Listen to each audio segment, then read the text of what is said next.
Daily या नामांकित कंपनीच्या दर्जेदार आईस्क्रीमची उत्पादने आता सावंतवाडीकरांना चाखायला मिळणार आहेत। सावंतवाडी उभा बाजार येथील बँक ऑफ इंडिया समोर या कंपनीकडून नव्याने सुरू करण्यात आलेल्या अरुण आईस्क्रीम या दालनाचे उद्घाटन आज हॅट्सन ॲग्रो कंपनीचे झोनल विभागीय विक्री व्यवस्थापक इरिक लाझरुस यांच्या हस्ते धूमधडाक्यात करण्यात आले।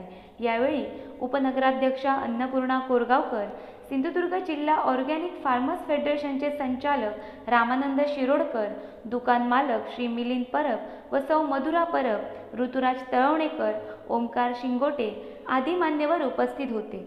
येथे कंपनीची सर्व प्रकारची आईस्क्रीम तसेच flavour milk, lassi, butter, shrikhand व कंपनीची इतर उत्पादने विक्रीसाठी ठेवण्यात आली आहेत। तरी सावंतवाडीकरांनी याचा लाभ घ्यावा असे आवाहन परब कुटुंबियांकडून करण्यात आले आहे।